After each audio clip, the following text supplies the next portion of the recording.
Hello student, welcome to my channel. यह question motion in straight line का है. A motor ship covers a distance of 300 km between two localities on a river in 10 hours. एक ship है जो 300 kilometre distance तय करता है. इन 10 hours down stream, उसे 10 घंटे लगते हैं डाउन स्ट्रीम में.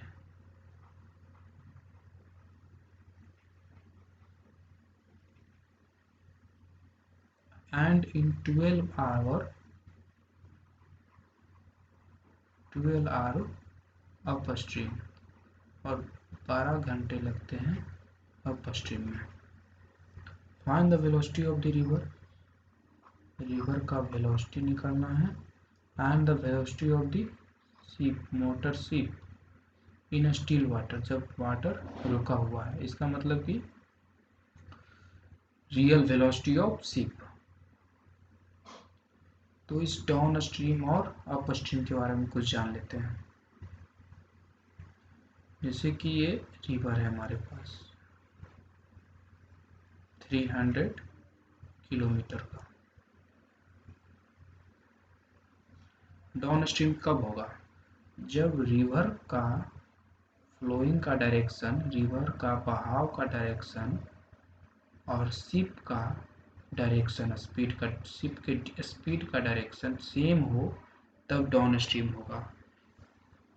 इस समय टाइम 10 घंटा लगा, क्योंकि शिप का जो स्पीड है वो तो है ही, उस स्पीड से तो वो जा रहा है. पर यहाँ जो रिवर का स्पीड है, रिवर का स्पीड भी शिप को जाने में मदद कर रहा है. जैसे कि एग्जांपल से समझते हैं. मान लीजिए यहाँ पर एक छोटा सा कोई वस्तु है और उसकी स्पीड 0 है. ठीक, तो अगर नदी का स्पीड है, कुछ स्पीड है, तो ये वस्तु भी उसी स्पीड से आगे बढ़ेगा, इसके पास स्पीड हो या ना हो. अगर इसके पास स्पीड है तो उस स्पीड से आगे बढ़ेगा, प्लस नदी का स्पीड भी इसमें जुड़ जाएगा और उससे भी आगे बढ़ेगा. सेम यहाँ भी ऐसे ही होगा. तो मान लीजिए वेलोसिटी ऑफ रिवर y है और वेलोसिटी ऑफ शिप x है. तो ये जो 300 किलोमीटर दूरी है, इस दूरी को ये ship x plus y speed में तय करेगा, और इसके कारण से इसे टाइम 10 घंटा लगेंगे. अब अप स्ट्रीम समझते हैं. अप स्ट्रीम में क्या होता है कि ये है नदी का स्पीड, और ये है, मान लीजिए शिप यहाँ पहुँची और यहाँ से यहाँ आना चाहता है, तो इस डायरेक्शन में आएगा उसी स्पीड से. ये नदी का स्पीड वही y है. अब जब ये इधर आना चाहेगा तो नदी का स्पीड जो इस उल्टे डायरेक्शन में है, इसे रोकना चाहेगा, पर फिर भी ये आएगा, पर रोकने के कारण इसका स्पीड कुछ कम जाएगा. तो इस प्रकार इसका स्पीड हो जाएगा.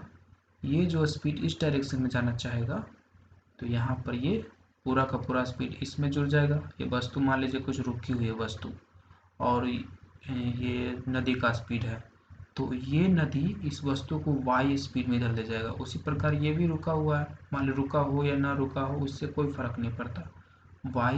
ये नदी चाहेगा कि y स्पीड से इधर जाए, पर इसके पास अपना भी तो x है, इसलिए x से इधर जाएगा और y इधर रहेगा, तो y इसमें कैंसिल हो जाएगा.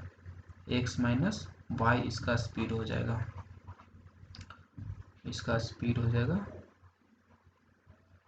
x माइनस वाई, और इसका स्पीड हो जाएगा x plus Y down stream में, और ये अप स्ट्रीम में. और यहाँ पे इसके वजह से देखिए टाइम में भी बढ़ोतरी हो गई, क्योंकि यहाँ पे इसको उस स्पीड से आने नहीं दे रहा है, कम कर दे रहा है स्पीड. नदी का स्पीड इसे कम कर दे रहा है, इस वजह से इसको लेट लगा और टाइम ज़्यादा हो गया. डिस्टेंस दोनों में सेम है 300 किलोमीटर, अब इसे बनाएं कैसे, तो डिस्टेंस का फॉर्मूला लगाएंगे, डिस्टेंस बराबर speed into time. Distance 300 kilometre, speed x plus Y और टाइम हमारा 10 घंटा। कैंसल कैंसल, 30 बराबर x प्लस वाई, ये हमारा फर्स्ट इक्वेशन। यहाँ भी वैसे ही, distance 300 kilometre, speed x minus y, time कितना है 12 घंटा। यहाँ x माइनस 300 बटे 12 equal to X minus Y, ये हमारा सेकेंड इक्वेशन। इन दोनों को सॉल्व करेंगे, x प्लस वाई बराबर 30, एक्स माइनस वाई बराबर 300 बटा 12, वाई कैंसिल हो जाएगा,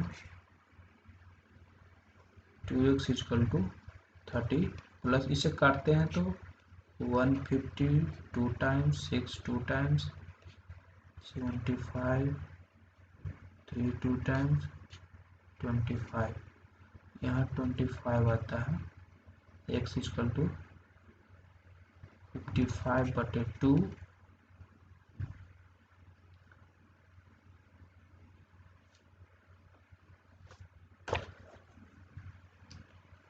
27.5 किलोमीटर पर आवर, क्योंकि सभी किलोमीटर में है, किलोमीटर डिस्टेंस है,